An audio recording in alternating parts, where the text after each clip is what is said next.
Buddha taught the middle way.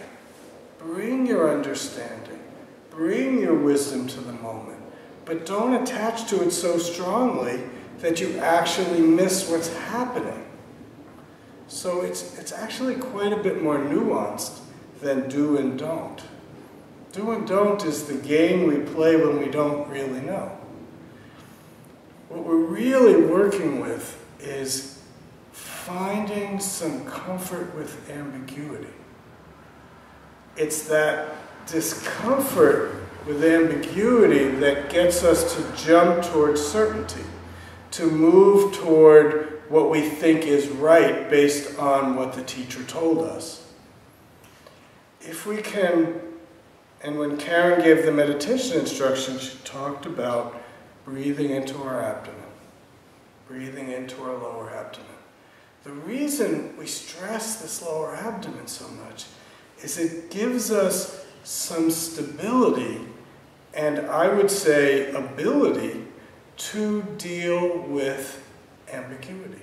And actually, our lives are generally ambiguous.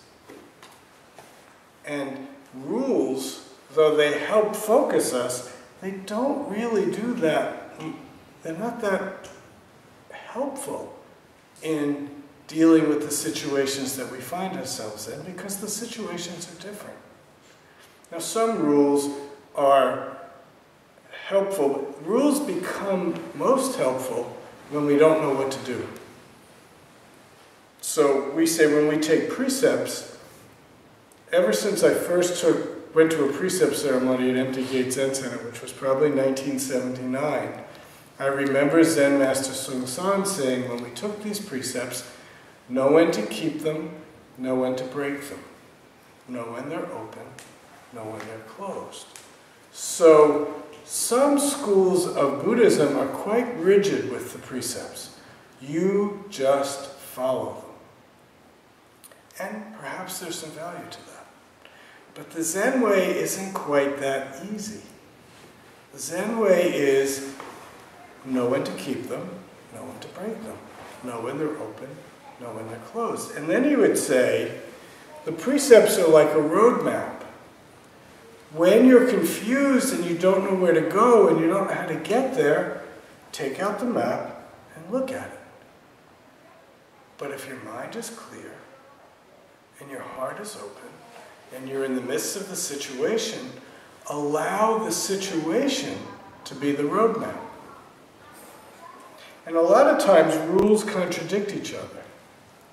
The example of this is we have the first precept that we take is not to kill.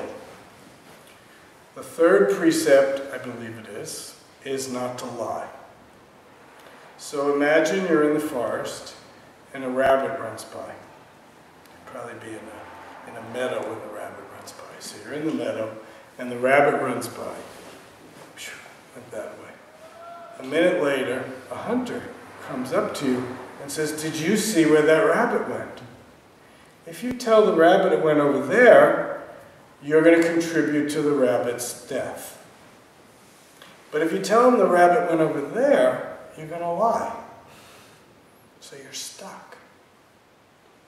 Now, most of us would probably say, a lie is a little bit better than the death, so we're going to edge towards the lie. That's okay. But probably some of us eat rabbits. So who are we to take it away from the hunter? But let's add a third factor, that the hunter is followed by 3 very hungry children. That might not, but it might change our evaluation of what to do. So most things are that kind of ambiguity. And in our practice, we're cultivating wisdom and compassion. And that wisdom and compassion is what we can rely on to help us deal with the ambiguity. So we get the stability of our center to be able to stay present and not grasp quickly on some solution, but really stay present enough to hear and see what's happening. And then our growing wisdom and compassion gives us some sense of how to move forward. And then the correct function part is do it. Don't hold back. Do it. Respond to the situation.